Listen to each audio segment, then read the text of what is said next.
The Westwood One Podcast Network.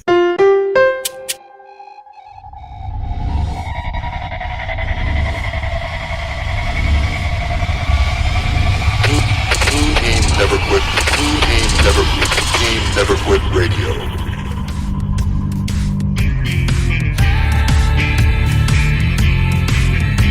You ever think about quitting? It's the combat of life, hammering the snot out of you. Well, stand by, dig in deep, and get ready to get fired up with us. Welcome to the Team Never Quit podcast, the #1 podcast that inspires you to fight on. I'm your host, David Rutherford, here with Mr. Never Quit himself, Marcus Luttrell. Our mission is to help you embrace the suck of life, to teach you the values of working your ass off, and to interview the most hard-charging people on planet Earth. We know life is hard. It's time for you to suck it up, Buttercup, and let us teach you to persevere in every environment imaginable by sharing real-world lessons learned by those who never quit. That's right. It's time, Marcus, for us to help them defeat the negative insurgency in their lives. You fire me up. Are you ready? I'm ready. Let's roll. Let's roll.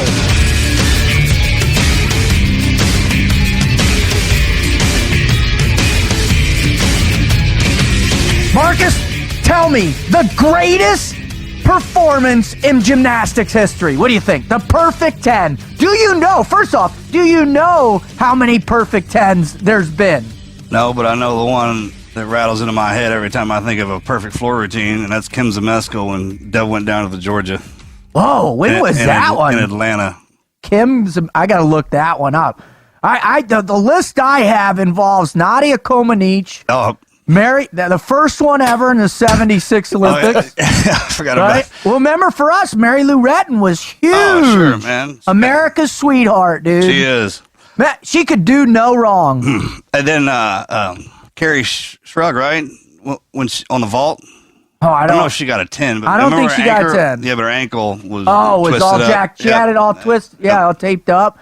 It's got Loli Minica Hall, Nellie Kim, Yelena Davidova, Melita Rune, and Ekaterina Szabo. Those are the perfect 10 who scored perfect 10s right there. That's insane. It's supposed to be the most difficult thing to do in all sport, to score a perfect 10 in Olympic gymnastic competition. Right there. How about all sport? All sport, dude. What about eagle in golf? If you were to put two people up and said, you have a choice between trying to get a 10 or hitting an eagle in golf in one shot, the eagle's got to be more difficult. Yeah, they're both one shot, right? Interesting perspective. But I'm sorry, I'd naturally have to go to the devil's advocate on it, though. You always are going there. That's why I'm just waiting for it to come. Your counterpoint. Ta-da! Firmly rooted in sanity. Because why wouldn't we want to slow this down? What is the hardest sport? Hardest sport in the world? Blood sport, right? Jean-Claude Van Damme, and what was the other dude? Right? Bolo Young, yeah. Or what about Bolo Young? Yeah, what was Bolo Young? Bolo Young, yeah. And then what? And then in the future, Mad Max. It was Thunderdome. Mm-hmm. That's got to be pretty tough. Terrifying, right? What's the one with Schwarzenegger where they're killing Running criminals? Running Man. With Statham where they're driving the cars in prison. Oh, Death Race. Death Race. Yeah. Death Race. Okay, let's come back to reality. What really is the hardest sport? That's a great question. And it matters, like, where are we coming from? The physically most difficult, the most mentally I don't think difficult. you can quantify it because it's difficult to quantify it, right? Because what you're doing, and we hear this conversation, and it's all over. The biggest place we're seeing it right now is the comparisons between LeBron James and Michael Jordan, the comparisons between a person from one place in history and another, right? And trying to quantify, who is the best, right? yeah, that's what you're trying to. I mean, how big is your ego where you got to think that? You're comparing yourself to a generation that you weren't even in. So, that's just kind of bragging rights and fans being fans. And fans being fans. Fans being fans, absolutely, because they're the best at their time for a reason. And they're there for a reason. And it's at that time you weren't there, he was, and he's the one that drew that. And now, when you're talking about where they get with the numbers. Well, that's what it is. Yeah, how many championships? How many accolades? Who has? So you can't say that that's one single person's the best because they had a team to Potentially, unless get it's them through that. Well, the coaches, the players, all that. Man, the guy with a line has those crazy numbers because his line has stepped everything, and he couldn't have been, he could have been a horrible quarterback. I got one. Let me ask you on this one, since we're in kind of the realm of Olympics. What about swimming? Could you say Michael Phelps is the greatest swimmer of all time? Yeah. I mean, there's a superlative, right? Yeah, swimming, yeah. And it would seem that within the spectrum of individualistic competition, the potentiality is there, right? No, water doesn't change. Interesting. The pressure, the drag. Although they'll tell you, based on the depth of the pool, how many different lanes, the temperature in the thing, that's like asking a sniper what his best shot is. Well, exactly. So I go back to your question, Wizard. I don't think you can say what is the hardest sport. What I actually found a definitive list of course you of did. the hardest sports. Compiled. I'm serious. Hold on. This is compiled by ESPN based on 10 different categories, and they rank them all, and then they put all the sports in here. Categories are endurance, strength, power, speed, agility, flexibility, nerve, duration. I don't know what that exactly is. Anyways, they have rated all sports on this. Do you know what they? Yeah, let's hear it. This is kind of interesting. Let's go with the top. Actually, we'll start with gymnastics. Is number 8. The 8th hardest is gymnastics, followed by tennis, martial arts, wrestling, basketball. There's a surprise. Basketball. Are you going like? We are getting closer to number 1. So number 4 is basketball. Number 3, football. I'm guessing that's American football. Number 2, ice hockey. Number 1, anyone? Hardest sport, golf. No, hold on. You got to think across all the categories, not just in one precision. You got rugby or they've lacrosse, rated right? it across all these 10 different. Oh, you're getting like that, huh? Oh, lacrosse. I like that. Go there. Thanks, buddy. You're welcome. Lacrosse is number. Well, football. Mixed martial arts. Football without Okay, pads. rugby is 14, lacrosse is 15. MMA? Followed by rodeo. It's 16. Rodeo's Yeah, got to be hard. right? Men, cowboys. All right, what is it? I'm It waiting. is boxing. Yeah, fighting. The That's right? street sport. What is it called? Pugilism. Pugilism. Boxing. I made number 1. I made an error. It wasn't. I thought it was Ken Zemeskel that had the devil went down. It was Dominique Moceano's. She's the one that did that. The devil went down in Georgia. God bless her, dude. Should we call up Charlie and say we just referenced the great? She got the 10 because of the song, right? All right. Hey, could you make sure you? Print a retraction on that? Yeah. I screwed that up. We're in bad shape. I think that people will forgive you for that oversight. Yeah. They're both great. No worries. Yeah, they're both. They're both great. They are, man. All right, They're well, both great. so that you know what? I'd love to see that list and get into how they broke it down. Where can our listeners find that? This is on ESPN.com/ESPN/ page 2/ sports skills. Awesome. I agree with boxing being the hardest. Oh, It's mental, physical. would you say Mind, body, and what's spirit. harder, MMA, UFC, or boxing? Oh, MMA because there's a ground element. Yeah. Absolutely. Oh, yeah. Everything element. Oh, you yeah. can run off the fence and Yeah, kick yeah. somebody Well, in the they've face. put martial arts in here. I don't know exactly what martial art they're talking about or which competition, but That's because it's so broad. that one is rated number 6. The other categories here, which are interesting, so there's analytic aptitude, there's hand-eye coordination. It's a ranking, and durability. Sure. Durability, right? Yeah. Obviously, boxing. That's an important one. I love Especially it. back I like in the day, dude, when durability. them dudes had to go rounds and rounds and rounds and rounds. Well, the one thing I know, man, is that Hats off to all you boxers.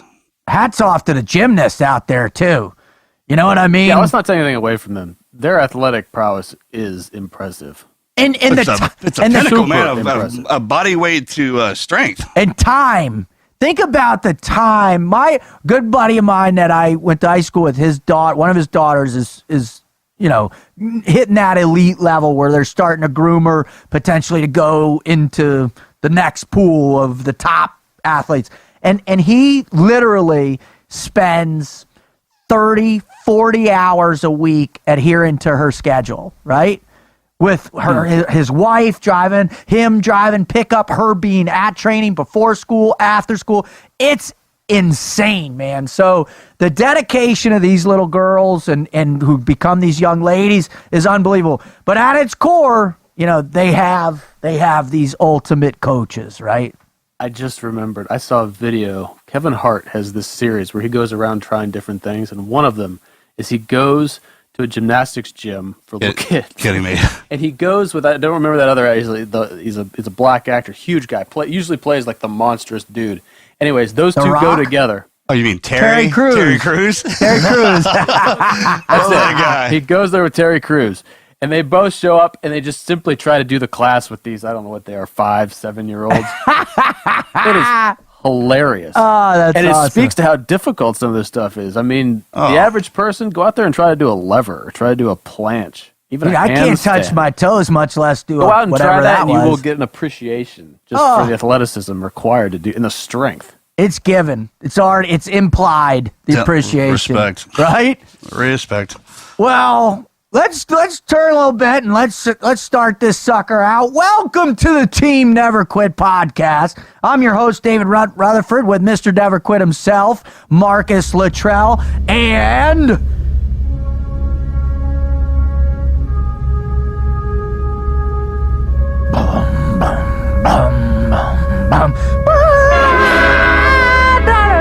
oh wait, that's it. Uncharacteristic screaming, the devolve. What's the word I'm looking for? The devolve. We have devolved. We've into devolved. Are just we shutting it down as we introduce the wizard now? All hail. All right. Welcome to the Team Never Quit podcast. If this is your first show, stand by, because we have one of the best top coaches in NCAA history, all sports combined, that's right, all sports combined, with Miss Valorie Kondos Field. Man, this woman is incredible. I cannot wait. Miss Val. All right. Before we jump into that, if you're returning and you're coming back for more, we just can't thank you enough. Right, Marcus? Oh, I can't believe it. It's such a blessing to be able to do this and hearing what people, when we run into them out in town and stuff, that they're listening. That's amazing. Thank y'all so much for doing that. Oh, amen. We just can't get enough of you. Thank you so much. We also want to thank our main partner and sponsor, Westwood One. We're so happy to be a part of the Westwood One podcast network. Thank you so much. And we also want to thank some of our sponsors. Let's talk some Brownells, brother. All I want to know first is, how many times have you gotten sucked in to a gun website for hours on end, Marcus? Oh, it's hypnotizing. They're smart like that. It's kind of like walking to a Vegas casino. It literally is. You find right? your way in, you can't get back out. What I love about it is when you find one that's really good, that has everything in Wizard. I bet you. That's the key. Yeah, I'm a gear nerd. You are the ultimate Always gear. been a gear nerd. So You go in there, you start reading about this, and you see that, and it's even worse when they've got everything under the sun available. And that's Brownells, man. They are the world's leading supplier of firearms, ammunition, firearm accessories, reloading components, and a whole lot more. The cool thing I love about Brownells, Marcus, and I know you love this, are the guaranteed forever. Right? Who says that? We're guaranteed forever. Nobody. Brownells does. Yeah. Brownells does. Now, they offer nearly 120,000 items, from new guns and ammo to any gun part imaginable. And another huge part when you're ordering anything that has to do with firearms is that uncomfortable wait time that might exist with other FFL partners around, right? Have you ever done that, Wizard, where you've had anything that you're going to need to show identification in your background check, you want a local place where you can go by and pick it up. So they've got almost 6,000? 5,500 partners with FFL licenses to make the online purchase go smoothly. Now, here's my favorite part. This is a family-owned, veteran-owned business, in the country's heartland, baby, in Iowa for nearly 80 years. And they've been supporting law enforcement agencies, charities, and military chains for as long as they have been around. Now, Christmas is coming up, so if you want to go out and support your family shooter, man, Brownells is the place to visit. Just go visit brownells.com and tell them the TNQP team sent you. All right. If you want to know more about what we do, please visit our website at tnqpodcast.com, where you can download our shows. You can read about why we're doing this. One of my favorite spots, which is the listener write-in Never Quit stories. Please check that out. And if you've got an insane Never Quit, write in, share your story with us. Please, we'll post it at least on our community page. If it's good, we read a story at the end of every show. And if it's great, Marcus, You're coming on. You're coming on with us. All right. You can also find our TNQP merchandise. We've got hats and shirts, the whole shebang, shawang. Go get that swag. And if you want to listen to us, not only can you listen to us on the podcast, but you can also find us on Apple Podcasts, iTunes. Just search the little search thing, type in team, we're the first one that pops up.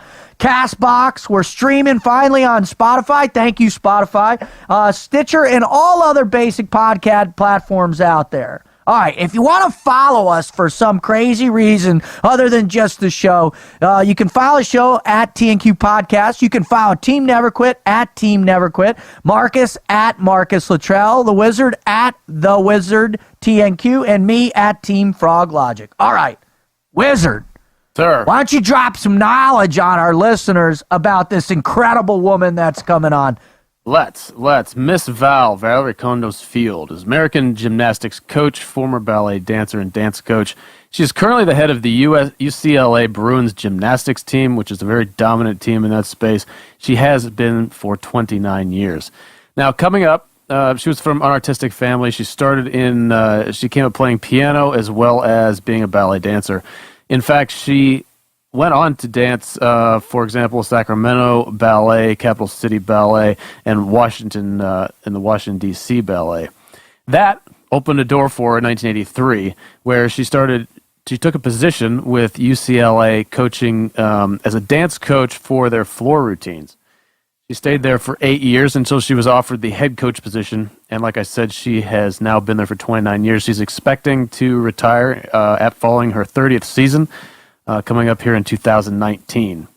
Now, her career there has been nothing less than exceptional. 7 NCAA championships, numerous Pac-10, and then later the Pac-12 championships. She, in 2010, was inducted into the school's Athletic Hall of Fame, and in 2016, she was honored as the Pac-12 Coach of the Century for gymnastics. In her personal life, 2014, she went through some hardship when she was diagnosed with breast cancer, which is currently in remission. She has written a book which came out recently in October called Life is Short, Don't Wait to Dance. Marcus, let's dance. Let's dance right now, bud. Come on. What do you think? Dude, you know, is ballerina not on the hardest sport thing? You know how hard that is? I mean, granted, broken toes. Right? Joints. I mean, when they get up on, and man, that is just brutal. Something. That sounds like a competition we should have. Which one of us can stand on our toes? You win. Yeah, man, dude. Probably. Plus dealing with cancer and everything, man. She's bad to the bone. Yeah, is that all you got? Can we get her on now? I'm chomping at the bit. I just wanted to talk about this book that she sent us some copies when we started reading here, but it's part autobiography, part self-help, part leadership book. I mean, and she is an expert in at least, those past two categories for sure. Other than that, let's get on and talk to her. All right, here we go, baby. Let's get ready to dance.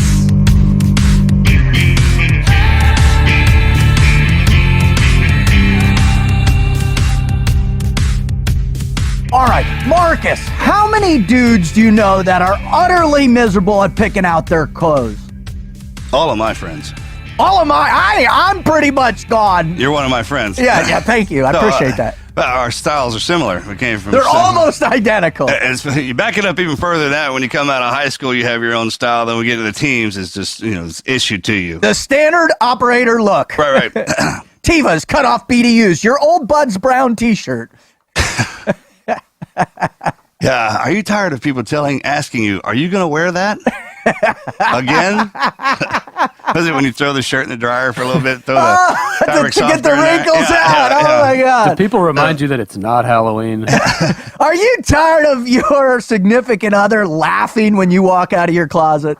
Did Does your family trail you at 20 feet when you go out in public? Has your wife thrown away your favorite pair of jeans? No, he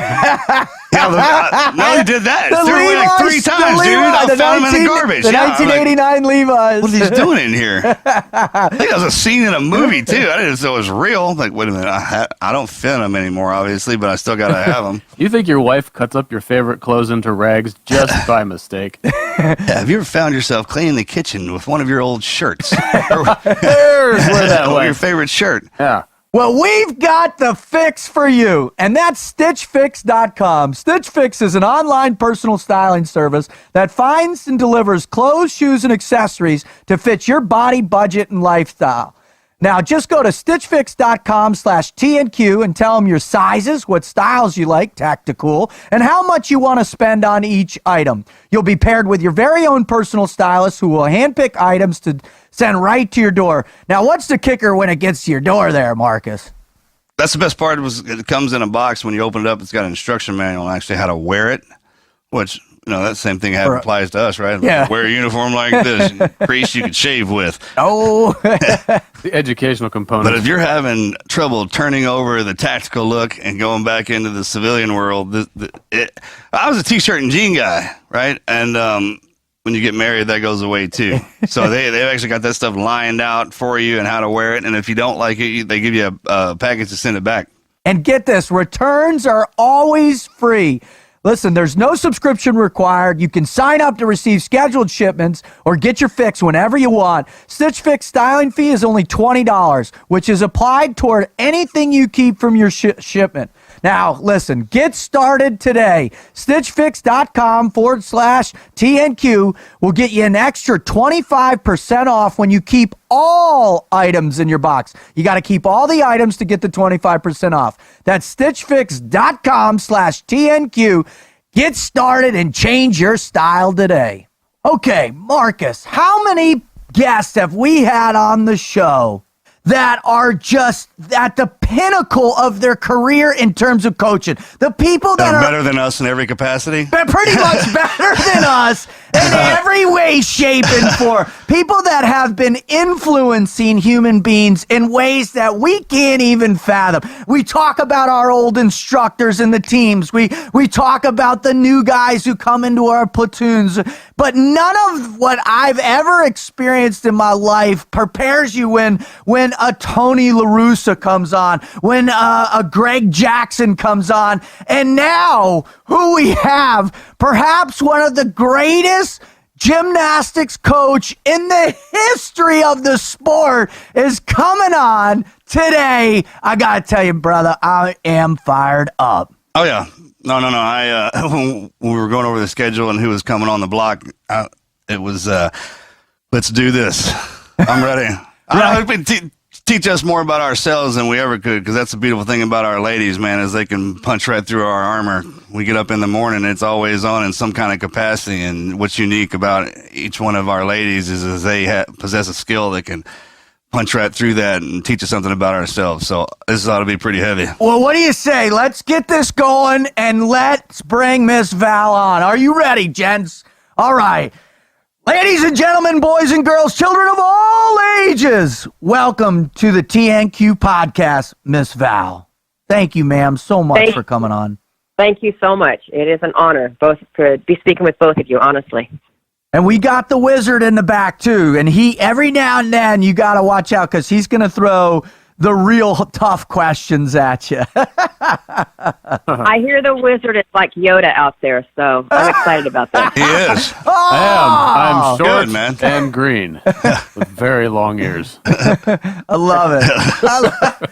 All right. Well, before we get into your incredible story, let's get a little warm up. I know warm-ups in gymnastics are part of the most important part of all aspects of that, whether you're warming them up physically, and most importantly with you, the way you warm them up mentally and emotionally as well. So this is our warm-up. It's called the Mad Minute. Now, these questions for you are going to be the most difficult questions you've ever experienced, but I have no doubt, I have complete faith that you are going to be ready for this. So, Miss Val, are you ready to get warmed up? I am trembling, but I am enthusiastic, so here we go. All right, here we go. Marcus, fire away. All right, what was the first thing that came into your mind this morning when you woke up? Don't forget to call for the podcast.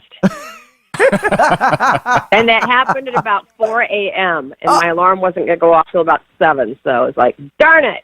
Oh, no. That was the first thought in my head, too. I woke up this morning, I was like, don't be late for the podcast. That's awesome. Oh, man, I love it. I love it. All right, Wizard, fire away. All right, I want to hear one person that you admire for their physical ability and one person that you admire for their mental ability. Physical ability, first person that came in mind is Misty Copeland. Do you guys know who Misty Copeland is? Please tell me yes. Mm-hmm. Yeah, what? Oh, my God. Yes. Prima ballerina with American Ballet Theater. And was the other one the mental ability? Was that it? Mental capacity? Yep. Yes. Was it? Okay. The toughest athlete I've ever had the privilege of working with is Kristen Maloney. She was a 2000 Olympian. She went through horrific surgeries trying to get the rod in her shin to be the right length. She had, I believe, 4 different surgeries, and the last one, she got an infection in her bone, and they almost had to amputate her leg.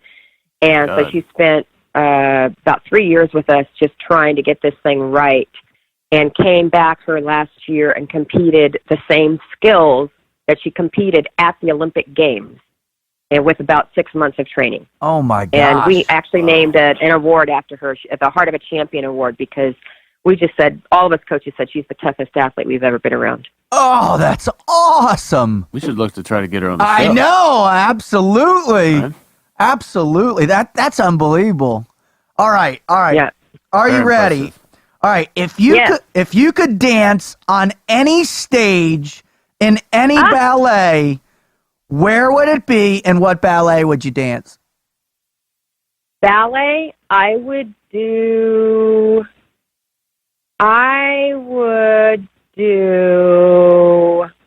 ballet. I would probably do one of the classics like Swan Lake. But on stage, I would be in Hamilton. Where's Hamilton? I would. Oh, the Broadway play. Yes, I would be Angelica in Hamilton. So that means I have to be able to sing also. So whatever, it's my little fairy tale going on right here in my head. So that's what I would do. Well, I love it. Actually, I would rather be Lin-Manuel Miranda because I want to have that genius. So I'm going rogue here. Tell you something. Everything you're tossing out here, you got plenty of genius in you. I think she might go down more rabbit holes than you, Marcus. Right? I love it. All right, Marcus, fire away. Your favorite embarrassing moment from grade school? Oh, in grade school. This is horrible. This is the first thing that came to mind, so I'm going to say it. I was a ballet dancer, and this boy in school, who was kind of my friend, he had made a bet with somebody else that they could crack an egg on my butt because I was really athletic. And I felt this crack on the back of my butt, and without even thinking, I whipped around and slapped him in the face. I was like, Awesome. Oh, my gosh, that's epic. In front of everybody, too, right? Yeah, it was in the hall. It was in the hall between classes. I was getting in my locker, and I went like, whack! And then I saw who it was. I was so embarrassed because I actually knew him. He was my friend. Then I didn't know whether to be pissed off or embarrassed and thought it was a compliment or whatever. He kept trying to say, it's a compliment. I said, I'm not taking this as a compliment. Yeah, right? Let me tell you something. Everybody gets bit about when a punch lands real solid, you can hear it in the tone, and it's effective just in the sound. But there is nothing more effective or will get your attention when a hand slap from a lady goes real nice across that cheek, bro. It's like perfect. It sounds like you've experienced that a few times. I knew you were going to get busted on that one. I've seen dudes get slapped. Oh, that's funny. All right, Wizard. What, in your very extensive experience, is the most impressive or difficult event in gymnastics? I believe it's balance beam, which is why I love coaching it, because it really is 4 inches wide. It's smaller than a curved side, and it's 4 feet high. And when I've only been up there twice in my life, just walking on it, you feel like you're 10 feet high. So what they do on that is ridiculous. And when you think about it, you've got all this adrenaline pumping through you. And look who I'm talking to about this. You guys know this better than anybody, but you got all this adrenaline pumping through. You've got to be able to quiet the noise and zero in on those 4 inches.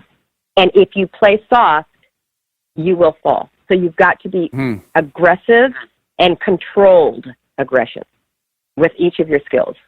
I got a quick question on that. So is that the rub when you're, this is totally off. I've always wondered about this, about balance beam, because the tumbling's not the issue, I wouldn't think, because everything they can do, it's convincing their mind that even though the beam is elevated off the ground now as opposed to sitting on it, that somehow throws everything off. You know what I mean? It's the same thing with heights and a curb. Like you'll jump on a curb all day long, but if that curb was 10 feet off the ground, you wouldn't hit it like that.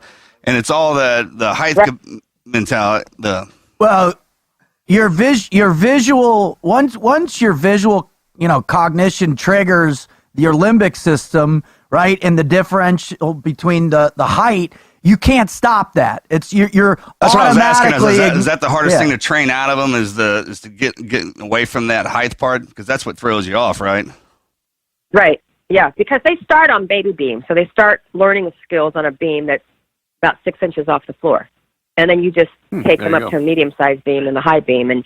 And once the mats are taken away out from underneath them on the high beam, it really is. It tricks your mind. And that's why I love coaching that event, because it's all mental. Yeah. Well, that's the event that I watch. It makes me nervous. It's queasy. If you ever watch them from the end, you watch balance beam from the end, they are rarely straight. Their feet, like sometimes they'll stay on the beam, they've only got one toe on the beam, and they'll just will themselves back onto the beam. Well, I got to tell you, while I was doing research, I ended up watching Miss Peng Peng Lee get that 10.0 for your 7th national championship, and I'm just dumbfounded that what she was able to do on that was insane. But you know what? When you watch her, I always use Peng as the example. When you watch Peng Peng Lee on beam, she surfs the beam, meaning she's rarely straight on a beam. But she's so confident up there that it doesn't matter how off she is. She'll just get herself back on, and she just keeps moving. She doesn't even have to. I always talk to the athletes about hit your refresh button, hit the refresh button. And her refresh button is just so automatic, and it's constantly whirling, that she's just surfing up and down that beam. That's so cool. Yeah, that's a good way of saying that. Yeah, right? Imagine the beam you're on the water. Totally. The shift, and flow with it. I love it. All right. Next question. If you had to pick a song that would be the theme music for your life, what song would it be? Don't you want to dance? Say you want to dance. Don't you want to dance? Boom, boom. Don't you want to dance? Say you want to dance. Don't you want to dance? I want to dance with somebody. Yeah, whenever Let's answer that. No matter who you are, everyone will get quiet, right? Yeah, and their head starts bouncing, and a couple of songs everyone will shut up for on that one. It's just the tone, the rhythm in that gets it going. It's cool. I love it. Awesome. All right, Marcus, fire away. Okay, your favorite superhero? Superhero, Khaleesi. Oh, yes! That's 3 answers in a row on that one. It's solid. Oh, my God. I never would have dreamed you were going to pull that out. I'm a brand new Game of Thrones watcher, and I'm right there with you. Like, I have 4 daughters, and I'm not promoting Wonder Woman or anything. I'm like, be like Khaleesi. She's got dragons. Like right? She's got dragons. Queen of Dragons. I love it. That's so awesome. All right, Wizard, last question. Oh, I got to go back. No, let's go with this one. If you were never a coach or involved in gymnastics or dance, what do you imagine you would have done with your life? Great question. That is a great question. It would be, you guys can tell me what it would be, okay? I'm really good at bossing people around. So, like, as a director, I'm really good at just organizing people, getting them motivated and telling them what to do. But I also want to wear really pretty dresses and high heels. So I love costumes. So what type of a person is that? What type of profession? Khaleesi. That's gonna be your nickname on the teams now. What is Khaleesi? I was gonna say a general, but their style sucks. So I was going to go with the Marine Corps drill instructor until the dresses thing came out, which makes it more difficult. Yeah, although she can change the style. I mean, the Marine Corps needs to be a little bit more extravagant, I Maybe think. Politics. Yeah. Keep them guessing, you know? Exactly. Like we'll get like we'll get like a Bill Blass dress that's camouflaged for you. Yeah, oh, absolutely. That would be beautiful. Yep. I could do it. I could rock it well and boss people around. Yep. Well, I tell you what, I'm willing to bet that if we went back and interviewed all the young women that went through, now women that in their lives, I guess they would never say it was bossing them around at all. Yeah, that's a misconception that a lady can't drop the hammer and be in charge and run stuff. You see that around here all the time. They wear those elegant dresses and will lock you down. I love it. Yeah. All right. Well, that's the mad 11 minutes. Thank you so much for your honesty and your great answers. We appreciate it. But the reason why we have people coming from around the world to join us on this show is for the wisdom that our guests bestow upon them so graciously. And we like to imagine that everybody is going through their never quit moment, or has gone through one, or is coming out of one, or is preparing for their next one. So, Miss Val, if you would you please give us and our listeners your greatest never quit story or stories? Okay. I have two that pop into my head. The first one is, I don't know if you guys, I'm sure you know this. You did your homework. I've been the head coach at UCLA for 29 years, and I was the assistant coach before that for 8 years, but I've never done gymnastics. I was a ballet dancer. And they hired me, and they gave me a full scholarship in 1982 to be their dance coach, and I just loved it. And then in 1990, I was called into the athletic director's office, and they said, we're going to be making a change with our head coach, and we want you to be the new head coach. And I literally guffawed and laughed in their face and said, I don't know the first thing about gymnastics. And I thought they were nuts. And they said, you know what? We have observed how you work with student athletes. We like that relationship that you have with them. You're tough and firm, but you are compassionate. And I trust you'll figure the rest out. And that's all I got. Roger that. Roger that. I was like, okay, can I have some more? Yep, that's all I got.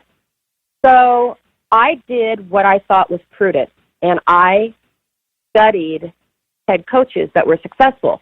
Now, in my mind, because I didn't grow up in the world of athletics, a coach, a stereotypical coach was, which kind of what you were talking about being a general, just tough-minded, unwavering, dictatorial, had really saucy quips that were meant to hurt and sting. And I figured I grew up on stage so I could mimic being a coach. And I don't understand why I chose Bobby Knight to mimic, but that's kind of who I role modeled after. The egoist. The egoist, exactly. You've done your homework. Yes, ma'am. So the first year I just acted like a coach, and we did horribly. And so I figured, you know what, I can do this better. So I acted better, and I was meaner and tougher. And totally unwavering. No, I took all the fun out of learning and out of coaching. And we did even worse. We didn't even make it to the national championships the second year. So I literally was on my way to athletic director's office to say, I told you so. I suck at this, and I'm going to resign. And on my way to her office, I was going through the student store, and I picked up one of Coach Wooden's books. Yes. And it opened up to his definition of success. Now, why didn't I study and mimic Coach Wooden? The only answer I really have for that is because he was so mild-mannered when he wasn't on the court that I didn't feel like he fit the stereotype of a coach, even though he was hailed as the greatest coach that ever lived. Yep. So anyway, the book opens up to his definition of success, and it says simply, success is peace of mind in knowing you have done your best. And at that moment, I realized I had been trying to be somebody else. Yeah. And it all clicked for me. Whenever you try to be somebody else, you will always be a second-rate them. And the worst part about it, it prevents you from being a first-rate you. So I didn't resign. I went back to my office, and I thought, what the heck do I bring to the table as the head coach of one of the premier athletic teams in the country that I've never done the sport in? And I thought, okay, I had 17 years of classical ballet training. I know how to work through pain. I know how to set a goal and prepare for that goal, which was our performance season that started with Nutcracker every year. I know what it's like to be a young woman and have to go through puberty and get in a leotard every day. I know about body shaming and issues. I know about disordered eating. I know about all these things that are intrinsic to sports like ours where you have to be in a leotard and you're judged by how you look. But most of all, I knew how to prepare well enough mentally, emotionally, and physically so that when I was standing in the wings, I was calm, excited, and confident.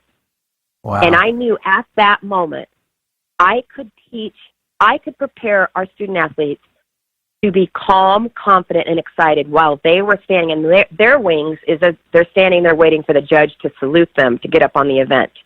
I knew I could do that part of the job better as well, if not better than anybody else in the country.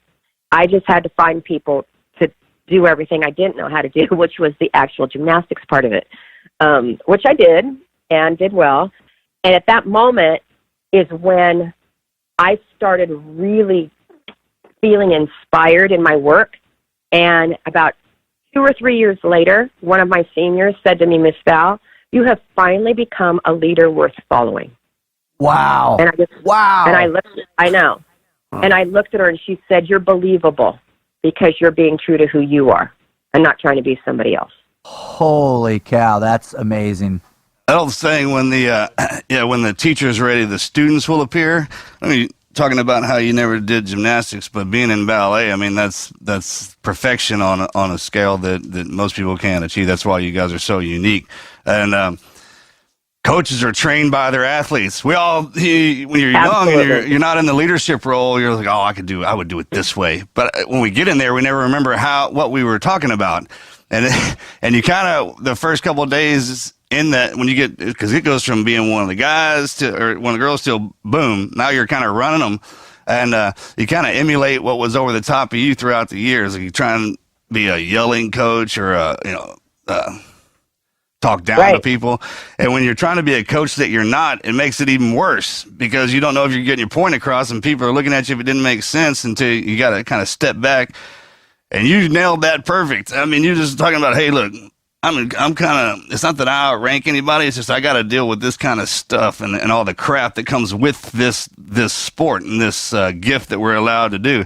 And instead of sitting there and preaching at them, telling them what they're doing wrong, like, hey, man, we're learning this together. What I can do is evaluate you from the eyes on the outside, looking at you saying, I know that they want this, so let's straighten that up a little bit, and then you figure it out together. And then the reminder, since you learned it with them, then the reminder with them is you're not coming down on them. You know, you're just reminding them of what y'all learned together, and all the bad stuff that comes with being a woman in the gymnastics and the eating disorder and all that stuff. Man, those life lessons that y'all go through, are critical because that's what no one pays attention to. They just see the gymnastics part of it and think, man, look how great they are. They don't know about the practice and the hours and hours of intensity that goes into that. And then the second story is 3 years ago, June 9th, 2014, I get the call that I've got a very aggressive form of breast cancer. And the only other time I dealt with cancer in my life was with my mom, who had died about 20 years prior to a very horrific, painful death, colon cancer. And my mind just went numb, and I went into battle mode. Like, okay, I'm going to have to fight this with everything I've got. And it's going to be an experience like I've never, ever experienced. And at that moment, I heard, be anxious for nothing and grateful for all things. And I thought it was really weird. You know, I don't know how you translate that, whether it's cosmic energy or the universe or however you translate hearing that, but I translated it and I knew it was God telling me, be anxious for nothing and grateful for all things. So I went home and I told my husband the not so great news about the breast cancer. And then I told him, I said, you know, I heard this, be anxious for nothing and grateful for all things. And he looked at me and he said, well, that's from the Bible. I had never read the Bible. I grew up Greek Orthodox. It was in Greek. I didn't read Greek. And he says, go look it up. And I did. And it's right there in Philippians 4:6. And my world stopped because I heard this before I ever read it. Wow. And that I know. And I knew it was a commandment, and I knew I would obey the commandment. I just didn't know how I was not going to be anxious when you're diagnosed with a potentially fatal disease. And I went to my oncologist the next day, and she had this big smile on her face, and she said, had you gotten diagnosed with cancer, with this type of cancer 10 years earlier, we had absolutely nothing for you. Oh. If you choose, this was the great question, the great opportunity, the choice. If you choose to get chemotherapy and surgery, chemo for a full year and surgery, I know it's going to work. And at that moment, I understood the commandment. How I was not going to be anxious was through gratitude. I didn't have to get chemotherapy. I got to get chemotherapy because I live at a time that has the chemo. Wow. And that moment shifted, like going through, I know a lot of people have said this, going through something traumatic like that has changed their life for the better. Going through breast cancer has only changed my life for the better because that understanding of just switching that one word, have to get to. I don't have to go to work. I get to go to work. I don't have to get chemotherapy. I get to. I didn't have to have a double mastectomy. I got to have one. I live at a time that science has this available to me, and I live in a country that I can get it. And guess what? I have a job that's going to help me pay for it. Wow. So I called it my chemo spa. Every other Thursday, I went to my chemo spa. That's a perfect way to describe that. That's brilliant. awesome. I'm going to steal that one, I think. Because you go to a spa to get better. That's where I was going. And some of my student athletes would say, Miss Val, you don't have to put such a positive spin on it. We know you're going to get chemo. I said, yeah, I get to go get chemo. How cool is that? So I literally looked forward to going because I knew it was going to make me better.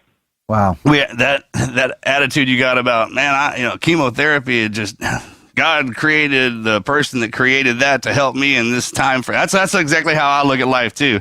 It's just a gift to go do something as a result of the thing that put me in it.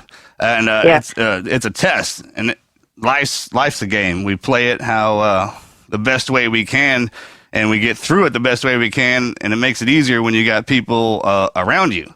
And in the capacity, the great part about being in the teaching realm in the college is that you get a new batch of the same age recruits with that race car frame on every season, right? So you get to see the pinnacle of what the next generation is. It's the next version of us, right? So, which is hopefully better. It's interesting you said that about the generations because, and I'm sure you've had other people tell you this, that this generation that we're teaching, the iGen, They're the only generation that's never been with an iPhone. They really are different. I've had to really struggle and brainstorm with our coaching staff as to how to motivate them to want to be better and the best versions of themselves they can be. And the biggest obstacle we have is getting them off of their phone. And a very simple example of that is I always have an open door policy with my office. And for the majority of my career in the afternoon, my office is filled with our student athletes that just stop by on their way back from class. You know, they're going from class back to the dorms. I'll stop by Miss Val's office because it's a social happening. There's always people in there. There's always. People know it's a happy place. And we talk about life. We don't talk about gymnastics. We just talk about and philosophize about life and get them to think about things they haven't deeply thought about yet as an 18-year-old. And I was saying to my coach the other day, my assistant coach, I said, you know what, is it me? Am I just getting old and they don't want to hang out with me? Or they don't come by the office anymore. Nobody just drops by. And my assistant coach said, because they're not bored. Because they get out of class, immediately they start checking all of the Instagram and all the tweets and all the Facebook stuff that they've missed. And that, as we know, is an endless cycle.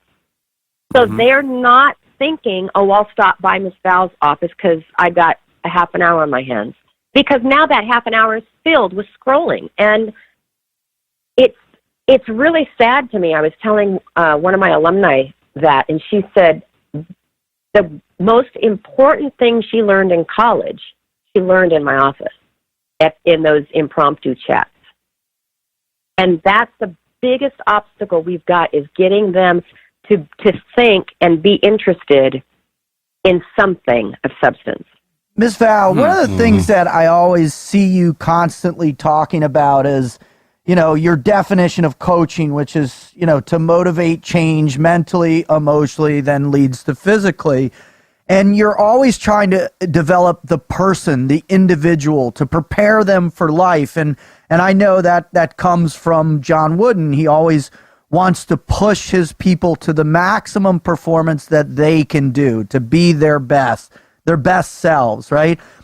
Right. To go on into what you're talking about, can you talk a little bit about, because in chapter 12 of your book, which is I'm just getting into it and it seems phenomenal, I'm going to dig in. It's Life is Short, Don't Wait to Dance. Chapter 12, you call it Unplugging from Fear. And you talk about the fear of missing out and the fear of other people's opinions. Can you, and I think that's in relation to what you're talking about with this new generation.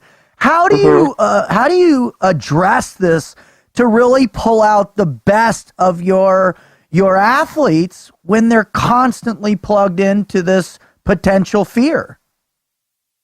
The only way that I have had success in doing this, and it's Michael Gervais coined the FOPO. You know, FOMO is fear of missing out, and FOPO is fear of other people's opinions.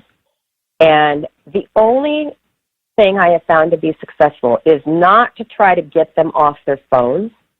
That simply doesn't work. And to explain to them, you know, we literally have broken it down to how many minutes they stay on their phones, because girls stay on their phones an average of 8 hours a day, and boys stay on their phones an average of 6. And yeah. for 13-year-olds, you add another 3 to 4 hours to that. It's crazy. Yeah. So when they're exhausted and overwhelmed and stressed out because of school and gym and this and that, I'm like, you know, there's a very simple solution here. Put your phone away. But what I have found that works, instead of trying to get them to subtract the phone from their life, is to add. I get them hooked on TED Talks. Yeah. Because they're short, so their attention span, you know, they can handle it. And I tell them, you go look up anything you want. Go look up fear of failure. Go look up sex. Go look up eating disorders. Go look up how to make lemonade. You can look up anything in a TED Talk. Just go look it up. And every student athlete I've had go to TED Talks, I'm telling you, their lives change, because they get over their fear of missing out and fear of other people's opinions, because they no longer care, because they're interested in what they've been listening to on their TED Talks. One of my greatest examples of that is Caitlin Ohashi. She, if you guys are in the gymnastics world at all, her floor routine went viral last year, over 100 million views on her Michael Jackson floor routine. And when she came in, she was just floundering and just put on a ton of weight and wasn't able to do the gymnastics she was recruited to do, and just, there was no substance in her life. And I said, Caitlin, and I gave her the TED Talk speech, and she literally came in the next day, and the entire time she was supposed to be training beam, she was sitting on the beam telling me about the TED Talks that she'd listened to. And since that time, that was when she was a sophomore, she's a senior now, she's gotten extremely involved with the homeless. Wow. Her poetry writing is extremely deep and poignant on body shaming, on broken families, how they're not really broken, how you can just make your family and it doesn't mean we're broken. I just found out that we have homeless students at UCLA, and she's working with them. It's called Brew and Shelter, and she's working with them to help raise money to get them lunches. Wow. Her whole life changed because she ignited her brain with something else besides social media. Yeah, I mentor kids in the guys coming out of the Division I colleges going into the NFL every year, and I've been doing it for about 13 years now, and that's what you said is true. This last two generations, you notice, because they're with us, we're unique because Gen X, we're a little bit of the old, a little bit of the new, and then further into that, the guys, they're absolutely on their phones all the time. And I kind of broke it down like, okay, look, when we're training in here and you're doing all your drills, you don't have that phone on you. So after we get done training all the drills, your mind literally needs to understand what just happened, what your body just put it through. And if you plug something else in there other than what you're doing, your body won't compensate and kind of tack down what you just learned. So I broke it down like, hey, look, you got to look at it like, man, all the other athletes who are competing against you are on their phone. All right. So, and they're not only that, they're probably talking smack about you, and you're just reading all that. When you get away from that, man, they don't have the ability to touch you, and you're actually training an extra hour than they are when they get out and they unplug. I like to say, man, they have way too much information and not enough life experience. So they throw the wrong emotion out sometimes on a situation that doesn't call for it. Right. At the very least, I was like, hey, if you have to get on that phone right after we get done doing drills, have somebody film you with your phone doing your drills so you can look at it and critique yourself. And that's what you're plugging into, the training part of it. And literally when they come in, you just like, hey, phones, you get it back when I'm done with you. All right. And it's just kind of like breaking the habit. And you've heard, about the greats who just are true students of their sport. There's no way Peyton Manning was getting on his phone after workout. He was going and studying film, and not just of quarterbacks, but of the entire scheme, the entire offensive scheme. There's no way Tom Brady's finishing a workout getting on his phone. No. The greatest of all time live a different Put it to him life. like that. What kind of athlete do you want to be? How hard in the paint do you want to train and make yourself? Because the further you step away from that, not looking, and I'm not talking about helpful videos and whatnot. I'm talking about the junk they plug in. The more time you spend with just your mind and body and whatever it is you're training in, the more proficient you're going to get at it. Those have to have the same amount of time. Right. And that's really when you start to see them blossom, is when, and I talk about it in my book, The Circle of Life. One thing leads to another, and it usually starts with a good night's sleep, and how that can just spiral downward if you don't. You choose to go out to Westwood with hot football guy, and you don't get in till 1 a.m, and then you're having to get up at 5:30 and get to the training room to get to the gym, and you're tired, and you're probably setting yourself up to get injured, and then you go to class, and you're not awake enough to pay attention, and then you're thinking, oh, God, I've got to go to my tutoring, and it's just this downward spiral, and you're not fueling yourself, you're not eating right because you haven't prepared, you forgot to pick up the lunch that our nutritionist packs for you because it's just bad. And when they start making positive choices in their lives, and it starts with, put the phone away at 10 p.m. and just start winding down. And I don't care if they go, I can't go to sleep at 10 p.m. I said, I didn't say I had to go to sleep. just start winding down. Just read something. Just get off the phones. And that one thing, that one little thing, will set a positive circle of life into motion. That's genius. Sure. What I'd like to do now, Miss Val, is back your circle up, right? Back to that time where you became the head coach, and I was there's this incredible video that you give where you talk about the 4 different types of coaches at this coaches event that you did, and can you back up and walk us through the process of how you became the coach you became, if you would? I remember very clearly, early on in my head coaching career, maybe my second or third year, walking from the parking lot into the athletic department and thinking, how many millions of dollars are spent in our athletic department on 24 sports for the purpose of bragging rights? Because all sport is about being able to say, ha-ha, we beat you. Ha-ha, we beat you. And then I thought, how many gazillions of dollars are spent from Pee Wee football to college to the NFL to the Olympic Games on bragging rights? Then, I mean, don't even get into world soccer, lives being lost because they lost a game. Right. And at that moment, it clicked that I don't have that DNA in me, that win at all costs DNA. I didn't grow up with it. It's not in me. So why am I going to do this job? And it was really, really, really clear that besides the military, I believe that athletics is the greatest venue to learn really tough life lessons that you don't learn in the classroom.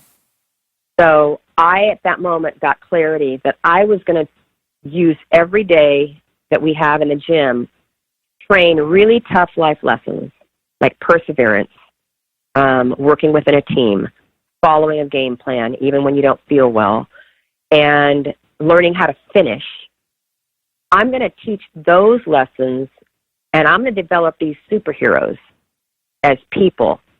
And because I get to work at UCLA and we get to recruit some of the most talented athletes in the world, if I can develop them as whole superhero human beings, that will translate to the competition floor. And I literally went into my athletic director's office and I said, I'm just going to tell you my philosophy of coaching. If you want win at all costs, then I'm going to retire. I'm going to resign and go somewhere else. And I said, I don't believe in win at all costs. We will win some championships, but the only thing I'm concerned with is developing them into these magnificent humans. And my athletic director said, 100% supportive. Amen to that. Go do your job.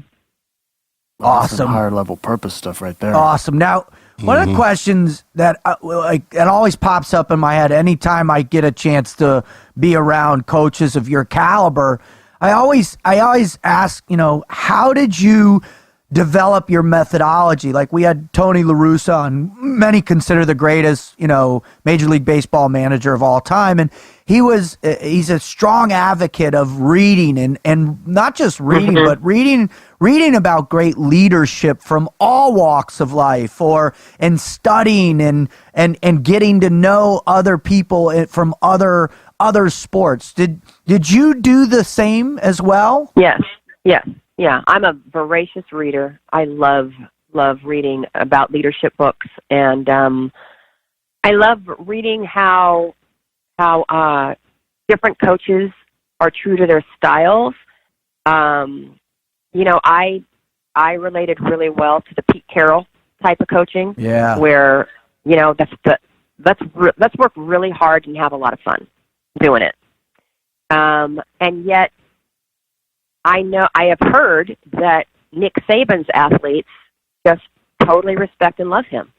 They do. And he's the opposite type of persona that Pete Carroll is. And that's why that kept reinforcing do me, just do me. And sadly, it wasn't until I got breast cancer that I finally gave myself permission to be myself on the competition floor, because up until then, and this was just 4 years ago, up until then, when I would get on the competition floor, I would posture the affect of a head coach, because I didn't want my athletic director and I didn't want our fans to think that I didn't take my job seriously. And then I get breast cancer, and you realize in something like that we all have an expiration date. We just don't know when ours is. And I thought, I'm not wasting one day living my true self. And so whenever music is on, I'm dancing. And that includes the competition floor. You dance more than your athletes do. I'm telling you, every video I've seen of one of your athletes coming off the floor finish, you're dancing more than they are. It's awesome. I am. So you'll love this. 2 years ago, we finished fourth at the national championships, and I had a male coach, come up to me and say, in all his wisdom, I really think that you guys would do better if you didn't have as much fun. Mm. And what? I said, okay. Who has the most fun on our team, do you think? And I said, would you agree it's Pang? He goes, yeah. I said, well, she just got a 10 on the biggest stage in collegiate athletics on the national championship floor. She got a 10 on beam. Who has the second most fun? Caitlin Ohashi? Okay, well, she just PR'd on all of her events, okay? And we went through our team, and I said, let me tell you, the two girls that bombed this national championship, those are the ones that don't ever have fun. They don't let themselves have fun. So we do the hard work during the week, and then we celebrate that in competition. And then cool. This last year we won the national championship, just having a ball, and the same coach came up to me and he says, I'm a jackass. I don't know what I'm talking about. Congratulations. Humility. I love it. I said, you know what? It's not that you don't know what you're talking about. You do you, and I'll do me. And you don't try to be me, because you dance on the sidelines would not be effective. Probably not. You make that environment that's effective, but when it's fun to be around, I mean, as soon as your athletes are done doing whatever it is in school, they're haul butt. I mean, just like you said, they'll spend more time over there. If they know they're going in and it's going to not only be hard, but it's going to be miserable, then that completely takes the whole concept away from what we're trying to do with athletes. And you look at any team, any sport, any team, when they're in the zone and clicking, they've got smiles on their faces. They're skipping off the sideline. That's when you're in the zone. Yeah, trying to tell them, hey, look, go out there and if you were playing in the lot with your boys, flag or tackle football in the lot. When you're out there, and you know how much you do those crazy throws, and everybody makes these crazy catches because you're having a blast, right? And when you're having a good time, man, you're not thinking about. We're here, we're this, it's miserable, I got hit, I got tackled, or I fell. Well, yeah, man, that's part of it. I mean, if you're going to stand up, you're going to fall down. If you're going to flip on that, there's going to be times where that's going to happen. That's part of it. And if you, the test is if you notice that and then work on making it better and not focus on the miserable part of it that you screwed up. It's kind of like, hey, it's over. Right. We're past that one. Let's move past it.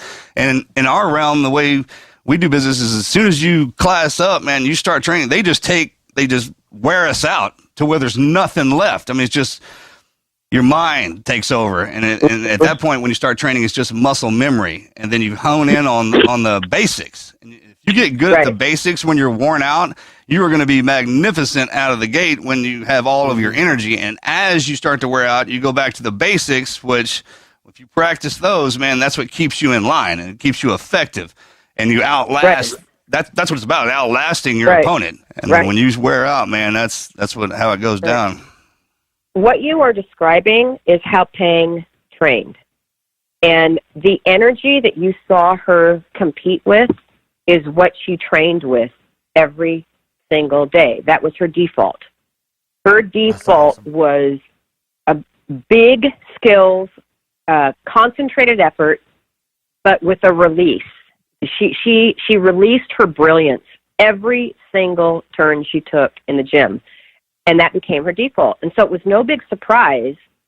I mean, how many athletes in any sport do you know finish as she did? Her 2 events she competed in college, she finished with 10s on both of them. How many athletes get to go out like that? Very few. Not many. Very, very. I mean, you look at someone as dedicated and talented to the game as Peyton Manning was, and sadly, he didn't have his best game on that last night. But Yep.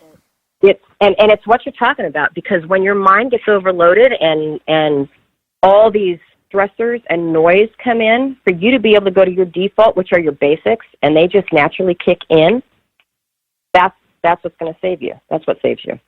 Mm-hmm.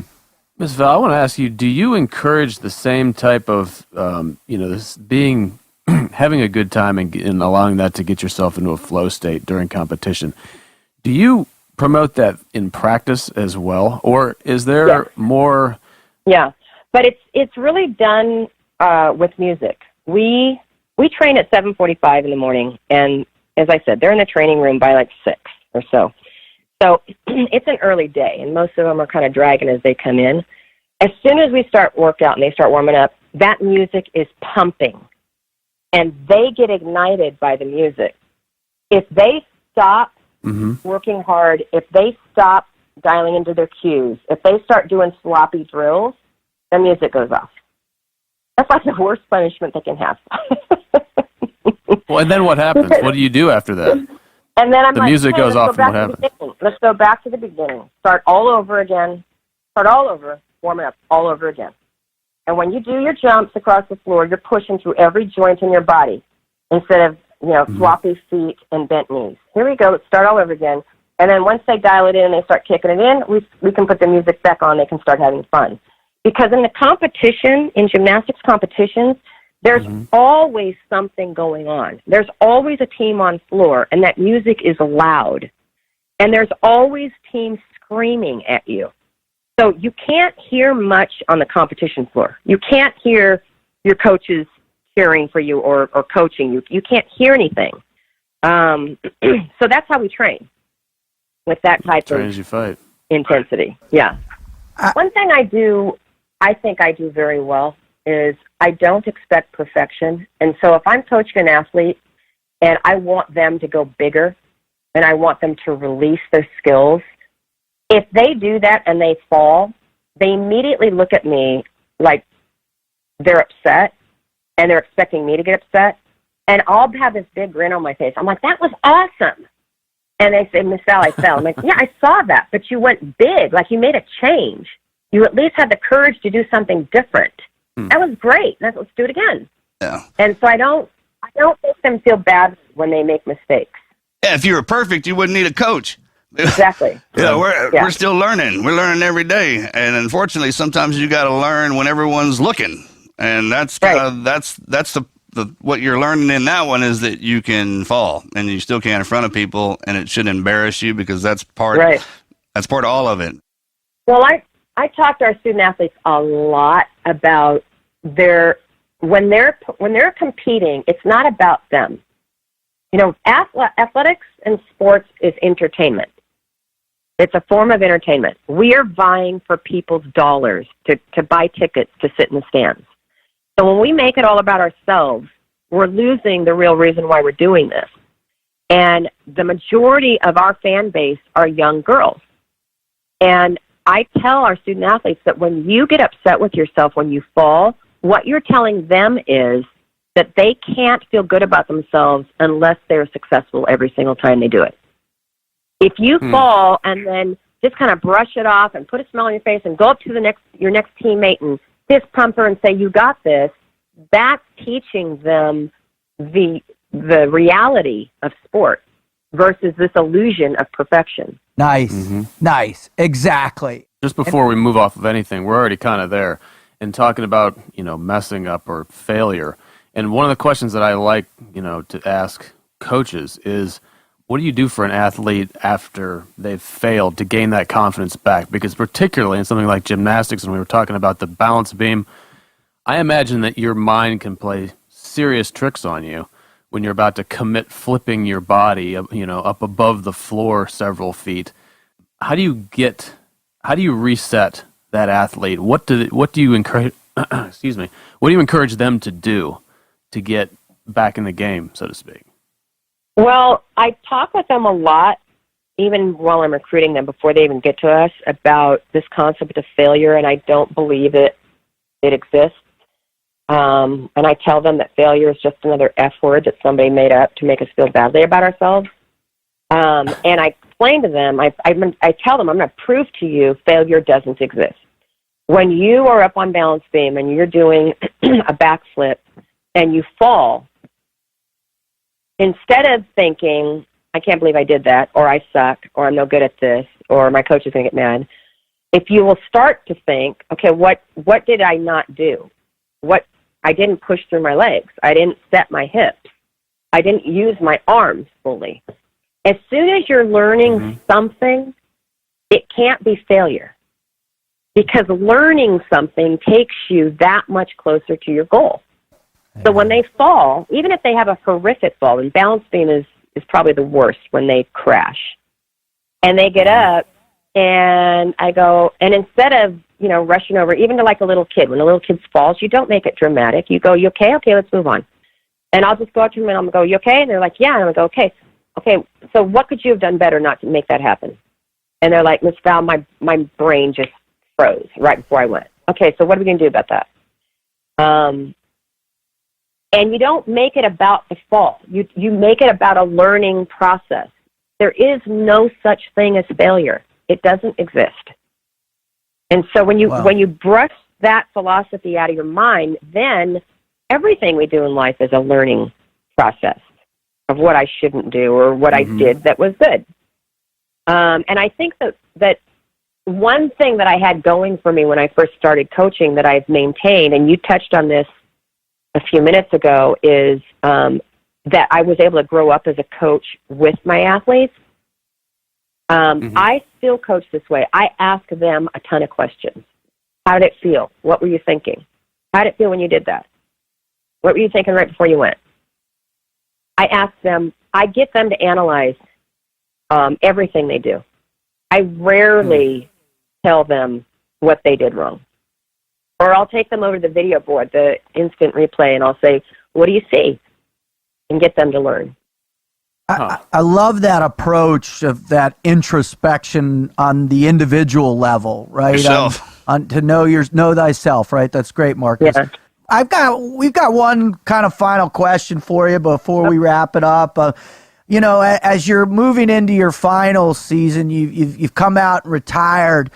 What do you want to leave as your legacy? What do you want the girls, and all those who you've come in contact, what do you want your legacy to be at UCLA and within the epic sport of gymnastics? I just want to impart on our student athletes and our coaching staff this continuous memory and visual of the fact that I became one of the winningest coaches in our sport in very unorthodox, non-traditional ways. But I did them true to myself and with 100% authenticity. And hopefully that model will impart and will embed in them, and they will continue to live their lives true to who they are, regardless of what other people think or other people's opinions. And just to realize that the title of the book is really my life mantra. Life is short. Don't wait to dance. And obviously dance is a metaphor for whatever makes your heart sing. And it's like Caitlin Ohashi, she's one of the things that makes her heart sing is really helping those people in need. And she's volunteering in downtown LA on Wednesday nights to help babysit children whose parents have to go work or go to board meetings or do whatever and can't afford babysitters. Wow. That makes her heart sing, and because of that, her gymnastics is just through the roof. And so I hope my legacy is, if Miss Val can do it, this dancer choreographer in this world of athletics at such a high level, consistently, and that's the thing. It's like I'm not a one-hit wonder. This has happened consistently over 3 decades. Then I hope they have the courage. I hope I've instilled in them the courage for them to go about their lives uniquely and with authenticity, because it sure is so much more fun. than trying to be somebody else. That's awesome. Amen to that. Right. Amen. Well, Like well, a ma'am, holistic coaching approach. where can people buy the book, follow you, pay attention? What's going to happen? Follow the season. And where can all our listeners go and start hanging with Miss Val? My website is official Miss Val. If you go onto any social media, just type in Miss Val, I'll come up. The book is back in stock. It sold out much more quickly than my publisher thought it would, and so we went a few dry weeks. I had people messaging me upset that my book was sold out. I was like, and what do you want me to do about this? Thank you for, but it's back in stores, Amazon. I even heard the other day it was in Target and Walmart now, and it's, you know, I am humbly proud that the responses that I've gotten from people such as yourselves, people that, you know, probably didn't know of Miss Val a few years ago or whatever, that are reading the book that have no connection to dance or gymnastics, are really finding nuggets of leadership wisdom in it that are easy to put in place every day. Because it's not a deep book. It's a very, very easy read. It's written as I speak, and so it's not hard to follow. I think people have told me that there's just these little nuggets that they can impart upon their employees, and so that's really made it all worthwhile.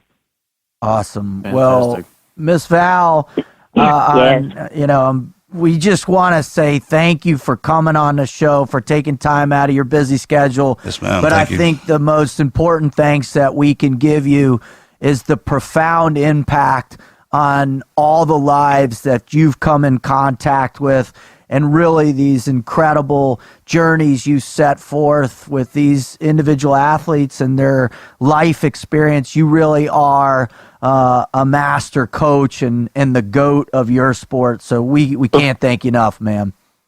Thank you so much. And I believe that I mentioned this to all three of you, actually, before we started taping, but I do want to say this with my most heartfelt sincerity. I want to thank you all for what you have done for our country. And I know this sounds a little trite, but it's not. I remind our student athletes of this every single morning, to stop and give thanks to people like such as yourselves who have protected our freedoms so that we as young women can play sports and can be in leotards as we compete in our sports. So thank you for your service. It's something that we talk about every single day in our gym. Well, thanks for letting us do it. Yeah, thank you. Yeah. Have a great day. You too. too, ma'am. God bless you. Bye-bye. God bless you as well. Thank you. Bye-bye. Take care.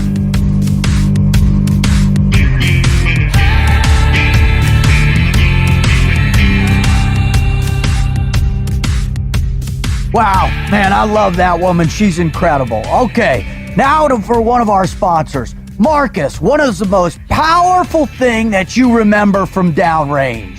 The what? The lack of quality of... Sleep? How many hellholes did you sleep in? How many times did you find yourself in the dirt? Find a pillow, roll, wherever you can. But, that's huge. You forego that. And I tell you what, when you get older, get married and have kids and like to be comfortable, that's the first thing you want. Is great bedding. Well, guess what? Mojo and I, that was the only thing in our house that had to be high speed. Was your bedding? Was the bedding. Had to be the top of the line sheets. We would go he and I would go into Bed Bath & Beyond, me and him with the shopping cart, and literally just find 1,000 threads, all that kind of. This is back before it's been out. The bedding is so high. The sleep technology is great, which is great too, because now we're getting to that age where we like to sleep in a bed with a soft bedding and pillows and all that. But well, I tell you what, that Bolster Sleep pillow that I got, and I know you guys were saying you dug it too, man, is unbelievable. And the Bolster Sleep Company is dedicated to help you sleep well so you can live life more fully, because that's what we definitely need. We weigh our mission and our business equally.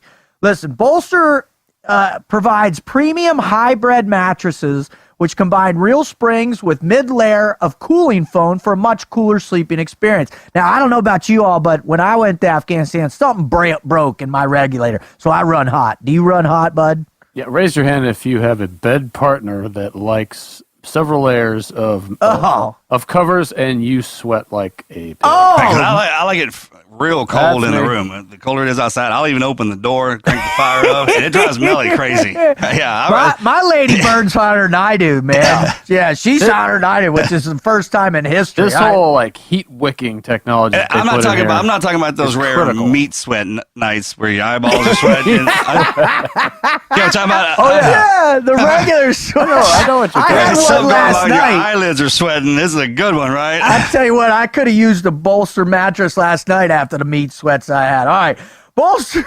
Bolster's Tensile fabric wicks away heat and moisture. Meat sweat proof.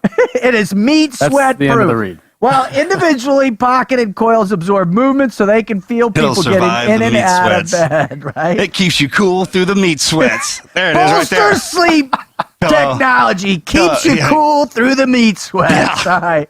Now, there's another component of this wizard, right, that you love most about this country. Made Tell and us. manufactured, not just designed. It is made and manufactured here in the United States.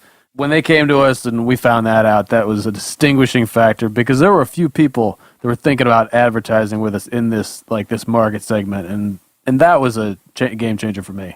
I put a lot of weight in that. I know you do. And there's another aspect of this country and their mission statement that really hits home for me. And it says, we are passionate about our mission, providing high-quality, hybrid mattresses and bedding so that we can provide scholarships and funding to vocational and technical schools around the world, right? And they do this down in Haiti, man. And I've done missionary work down in Haiti, and I'll tell you what, those people need all the help they can get. And Bolster, which is in the general vicinity of Houston, they're right around here, right near us, man. They are living this mission to the T. Now, here you go. If you make the switch to a restful night's sleep today at bolstersleep.com and use the promo code TNQP, you will get $125 off a mattress or adjustable bed. And it is Christmas time, and everybody wants a new mattress for Christmas. I know it. Everyone. Again. Particularly the meat sweaters. That's bolstersleep.com, promo code Marcus. Meat sweats. No, promo code TN. TQP. Promo code TNQP. I thought we were still doing the meat sweats. We just got fired. Promo code TNQP, and you get that 125 off. All right, let's move on. Are you going through withdrawals? Are you suffering from the meat sweats? If so. Oh, sweet Jesus. Welcome back to the TNQ podcast. Marcus, when you hear a person like Miss Val come on, and, you know, the obvious thing when you first hear, how does a ballerina or ballet dancer coach women's gymnastics? You know, you're faced with this judgmental dilemma. I mean, you automatically go, well, that doesn't work.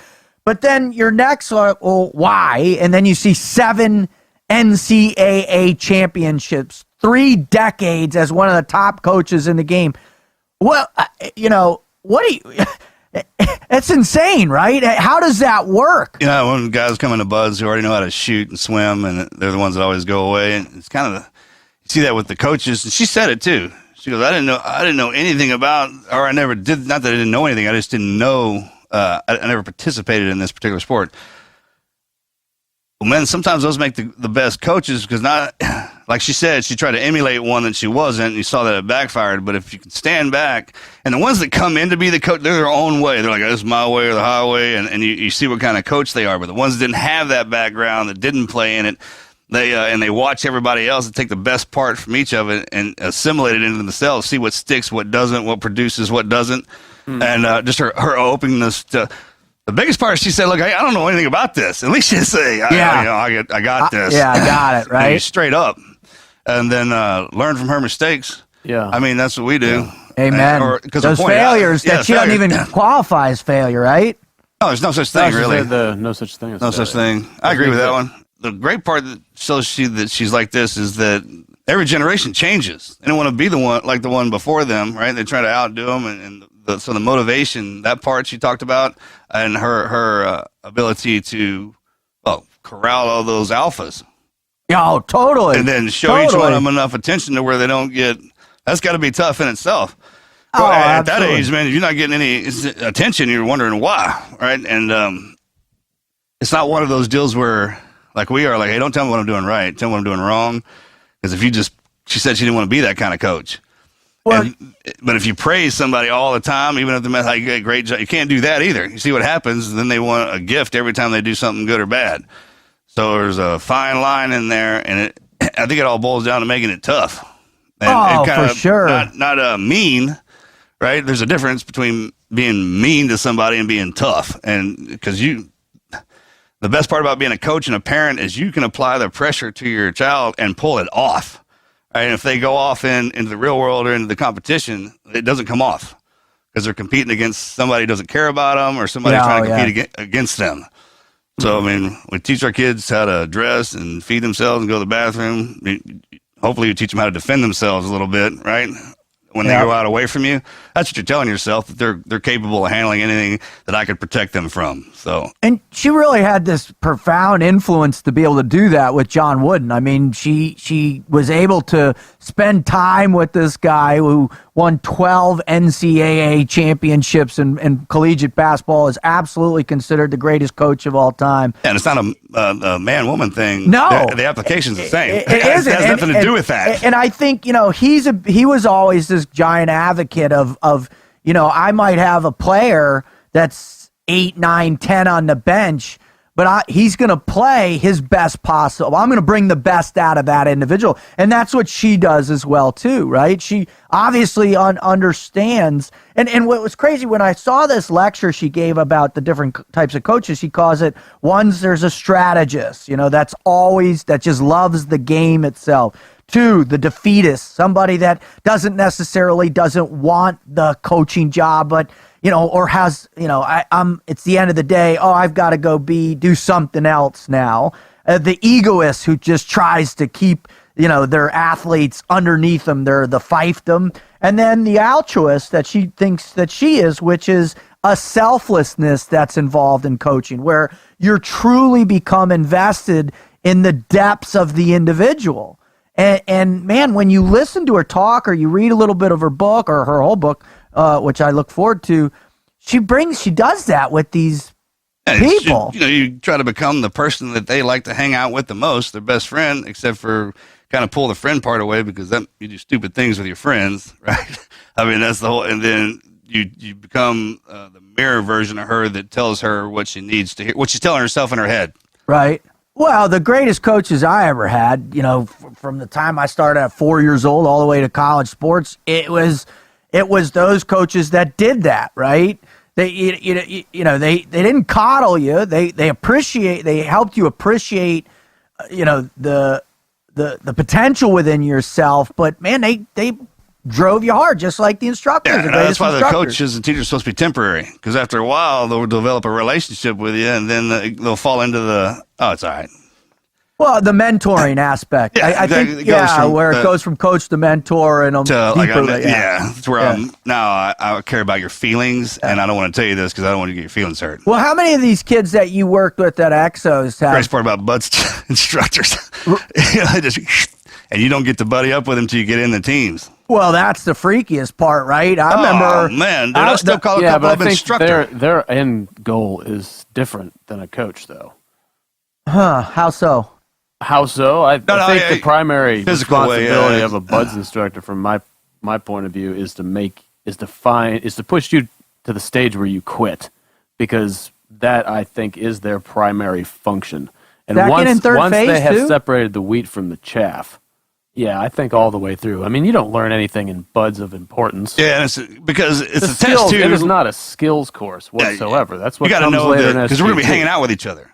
That's another thing too. I'm pushing. I need to know how far you can go before you quit. That's how I would do that, and right? That's the only way that can be done. I see that as absolutely. the sole. I mean, okay, there may be some small skills taught. I was gonna say, some bro. small. No, but it is small, relatively minuscule in comparison to the chief goal of removing people who will not be there at a crisis point. Just like boot camp, it's spec war boot camp. Spec war bearing. You learn team got bearing in there, right? But you also learn in the culture as well. But yeah. That's where I see it's invaluable. They're ingraining all of the core fundamental mental, emotional skill sets that you need to function in the teams. I think it's the greatest. Yeah, that's why you keep going back, because you want to be one of them, and they're seeing if you're even capable of just not operating, just standing around, hanging around us, getting that. The culture. I mean, that's where it's drilled in. I don't know. I think a lot of that stuff is gained later on. In my opinion, if you were to delineate every single purpose for Buds on a line and erased all of them, the only one that of primary importance that would be left standing is seeing, is this person's resilience point beyond the minimum that we need? Because there's no other way to test for that. Yeah, for each other. You can train all sorts of things later on, and that is covered, that's provided. Well, you're learning it's not just the quit thing, but how important. My favorite Buds plaque is that rock. It says the secret to graduating Buds underneath this rock. Yeah, what was that, class 303 or something like that? It takes a team to lift that to even look. So that's what the ability to push to see how far we either die or quit. And then what's left is the batch that we want, because we know that they know what it takes to be a team now, chaos and pain. And then all the little cool language, all that stuff comes when you're talking about in the teams. I think this woman has got to be one of the best coaches I've ever seen. I think we kind of went that route. I was like, what the heck, man? I completely forgot. Back onto. I completely forgot deep, we were deep. I think getting back onto her, one thing that I do want to say about how she stood out, and as a coach, that the holistic kind of coaching method seemed to me, a way to characterize that. And it seems like also the chief tenet that has been attributed to her success as being opposed to like a taskmaster or a dictatorial expert in all things. She kind of like encourages this focus in her athlete. And that came across in several ways. One, she started talking about content and what you're focusing on with social media and whatnot, and refocusing that. She talked about refocusing the athlete instead of after a failure to encourage them to question themselves. Where did you go wrong? Look for that and build that introspective capability into there. She also talked about refocusing the athlete by recognizing the importance of basically having a good time to get someone into a flow state with the music and all that. That was what really I thought was very unique and an important takeaway from that conversation. So what does a good leader have? You think all of those qualities that the coaches that she lined out, a little bit of dictator, a little bit of... I think you could be successful, well, maybe except for, what was the one that didn't really want to be a coach? The fetus, the strategist, the fetus, the egos. He might not be a good coach, but you could probably be successful. There are successful examples in all those, right? And that's the greatest part about her, is she developed her own style. She named off all of those and saw what she didn't want to be, and then understood what she was inside, and then started applying it over 36 years of training and producing a product that is undeniable. Be true to yourself. That's it. Know yourself, know your competition, and 1,000 battles you'll never know defeat. Right? I love it. Now, if you have just tuned in to the Team Never Quit podcast, thank you so much. What an incredible opportunity for you to join us, for if this is your first time, to hear Miss Val and her incredible coaching philosophy. We just can't thank you enough for joining us. If you're coming back for more, thank you so much. We really appreciate you. Without you, there's no way we would be able to, have the partnerships that we do. Most importantly, our being a part of the Westwood One podcast network. Thank you so much, Westwood One, for allowing us to join your team. we're so appreciative of you guys. Now, what we want to do is just thank one of our sponsors, man. And these guys, Whoop, we're so excited to have them a part of us.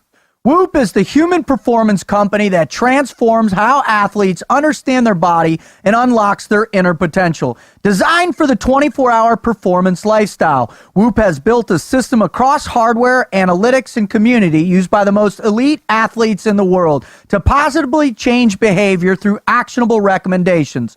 The Whoop Strap 2.0 provides teams and individuals with a continuous and personalized understanding of recovery, strain, and sleep. Studies demonstrate Whoop can reduce injuries, prevent overtraining, improve performance, and improve performance. Join the best athletes in the world and learn more by visiting whoop.com. Now, gents, all of us in here recognize the power of monitoring the details of our performance, right? I mean, Marcus, we learned about it in 18 Delta. What about heart rate and everything else? Oh, pulse rate, pulse pressure. It's amazing how far the technology's come back from the day when it was two fingers on the and throat. Your old carotid, right? Right, and watching the old wrist there to around the chest. And now it has all that encompassed because a lot of stuff you couldn't wear while you were asleep or in the water or anything else. So every generation that comes out of that tells you more and gives more.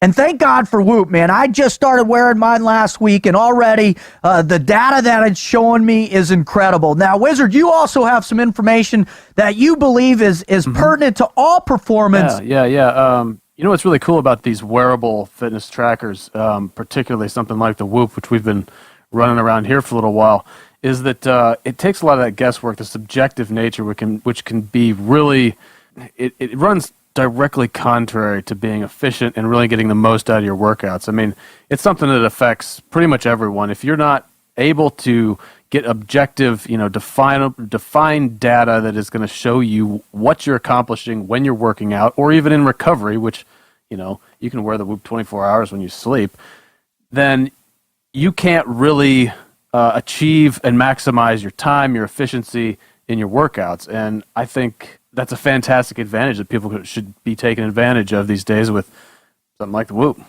I'll tell you what, one of my favorite also aspects, and you can find all kinds of information. They had a group of our brothers, Navy SEALs, that did this incredible race. They skydived into the ocean, swam a couple miles to the shore, and put on plates and did a 100-mile run in under 24 hours, all while wearing the Whoop strap. Their whole experience is online. You can check it out. All right, here you go. Over the holidays, man, visit whoop.com and take advantage of the special annual membership and save 20% off per month off the standard membership. That's 20% per month off the standard membership. And if you drop our promo code TNQP, you're going to get the first month on us. Go to whoop.com. All right. If you want to know more about us, just go to our website at tnqpodcast.com, where you can find why we do it. You can find all the shows there if you want to listen to them. Or you can listen on Apple Podcasts, on iTunes, CastBox. We stream it on Spotify now, on Stitcher, and pretty much every available platform for podcasting on your cellular device or computer. Across the universe. Across the universe. Dun, dun, dun. If you want to buy merch, man, visit the website. We've got killer hats and shirts and everything that you can rep the Never Quit mindset with. Just check us out there. And we just want to say that one of our favorite places on the site is the listener write-in stories. We've had this incredible, amazing thing happening. We asked y'all to write in and share your greatest Never Quit moments, which was now turned into this great catalog that you can utilize to find the things, the wisdom that you need, like Miss Val shared today, but through our listeners on their greatest Never Quit stories. So let's read one for this show. This is from Debbie. I'll start in 2014. It started just like any other year in January. Ha ha. In April, I turned 40. My mother sent me a message on Facebook asking if she could still shoot me. I'd always said if I ever reached 40 to just shoot me because there was no way anything anything good could happen once I got that old. I told her we'd hold off and see what the year had in store. 6 days later, I had most of my thyroid removed due to precancerous nodules. A couple of nights in the hospital, a new medication, and I'm back on the road to recovery. In May, my marriage of 14 years was officially sealed and delivered in a very plain white envelope with an order the judge had signed. We had been going at it for 3 years by this time, and I was just relieved to have it over. While I mourned for the family unit my children would never have, I was bound and determined to make the best for all of us. Then July came, and my friend from high school sent out a message that her 17-year-old son had been killed in an accident the night before out in British Columbia, where he had just moved a few months prior. My boys, only 6 and 9 at the time, came into my room as I sobbed. When I said my friend lost her son, Carson wrapped his arms around my neck as tight as he could and consoled me. "Don't worry, Ma. I know they'll find him. Just, I know they will." Oh, how my heart ached for the young man I knew from infancy and his family. In August, my grandfather died. The man I thought was invincible. I mean, truly. We had been told a year previous that if he didn't get a kidney transplant, which he didn't, he would not live 3 months. While traveling in Canada for his funeral, the engine blew out in my vehicle. On a deserted highway with no cell service, my boys, my brother, and it's 90 degrees out. I lost my job because I could not get back to the USA when I was supposed to. That's all right. Oh, that's all right. I can be done now. Haven't I been through enough? And then in October, my little boys started hockey. I'm so excited about that I volunteered to help coach. Life is good. So amazingly, awesomely good. And then it happened. I was diagnosed with stage 3 breast cancer. It was aggressive. It was huge. It had the potential to be deadly. I called my mom over 600 miles away. Talk about milestones to remember a year. To say it's been challenging is a bit more than an understatement. When I first got cancer, a friend and I went for manicures and shopping. She bought me a little sign we found that says, "If this is a blessing, it sure is well disguised." 2 years ago in October, I met Katie. She didn't know my story and wondered why I had a buzz cut. She was not aware that I had just finished 20 weeks of chemotherapy, a surgery that discovered the cancer had spread to a lymph node during my chemo, 5 weeks of daily radiation, and was finishing up a targeted chemotherapy drug. Our friendship was slow going at first. She was pregnant with baby number 4. I had just started hockey season number 2, and I was trying to keep moving forward. Her happy place was always inline skating. The few times she tried to tempt me, I said that I skated from October to March, and in the summertime, I fish. A full year later, she showed up at my house with a pair of inline skates she found online for super cheap. I told her I commit to 1 lap. I showed up begrudgingly at the trail where she skates almost daily, and I was hooked. That first summer, I skated nearly 400 miles. I broke my middle finger in a slow speed fall. I had a knee injury that led to cortisone injections that kept me off my skates for nearly a month. Yet 88 days from that first skate, I skated from North Shore Inline Marathon. I skated in the North Shore Inline Marathon in Duluth, Minnesota. We used skating to raise funds for breast cancer research. I decided that cancer can kiss my skates was my mantra for going forward. This year, we are raising funds for the metastatic breast cancer research. 1/3 of patients will eventually develop metastasis, which is terminal. We have the names of cancer warriors, past and printed on our shirts. I reached out to TNQ in search of a warrior who could use a pick-me-up, and I would Sharpie their name on my arm and carry them with me at my race in June. My goal time to finish the race was 2 hours and 30 minutes.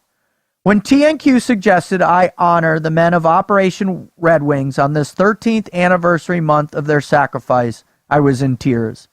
When I told my 10-year-old what I was doing, he also wanted his name on my arm and wrote it before I left town. Race day, I took a Sharpie and listed all 19 men killed during Operation Red Wing on my arms. When my legs were aching and I began to question my ability, I reminded myself the new mantra I had begun to recite a couple weeks earlier.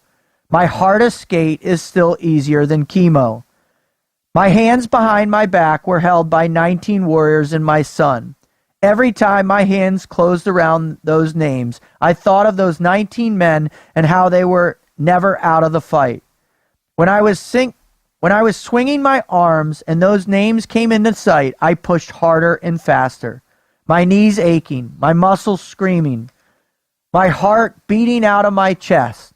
Every time I stopped striding, I reminded myself that every stride I missed was one I could never get back after the finish line. With 5 minutes left in my race, the downpour started. It rained so hard that there were streams coming down the road. With 2 miles left, soaked to the bone, glasses useless due to the rain, an official drove by asking if I wanted a ride back. Many roads in the area have since washed out, causing a state of emergency. I didn't come this far to give up. I kept going. I finished in 2 hours, 13 minutes and 37 seconds. I was 16 minutes and 23 seconds faster than my goal. And the last 5 miles in the pouring rain. Due to sweat and rain, the names on my arm were obliterated by the end of the race. The energy of those names were used up. Less than a year from my first skate, I've completed 2 marathons and finished 3rd out of 6 in my age category at the second one. I'm competing in 2 more inline skating marathons in 2018. Diagnosed in October 2014, declared NED, no evidence of disease, April 22nd, 2016. I am TNQ. That's awesome. Right? That's cool. Right, Debbie? You are amazing. Yeah. Thank you so much for writing in and sharing your process and sharing how you made it through this. Heck, man, that was one hell of a year. I know you'll be an inspiration to all the members on Team Never Quit. I want to thank Miss Val. You are awesome. I really can't believe we had the opportunity to have you on. You're such an amazing human being and have really done wonders for so many people and will definitely help our listeners. I want to thank God, my kids, Jonna, my family. I want to thank our listeners. Thank Westwood One. Thank you guys. Man, what an epic show. Debbie, that story will mean more to me than you'll ever know. I'll remember that forever. Thank you so much. And Miss Val, never stop dancing. That was a treat to have you on, and I learned a great deal from you. Thank you for that. The First Family, thank you for everything you blessed us with. To my family, thanks for letting me do this. And to all our listeners who keep bringing us back, I still can't believe we could do this for a living. It's amazing. You guys are awesome, and we really enjoy it. Don't have the words to thank you guys. I'm out. Out.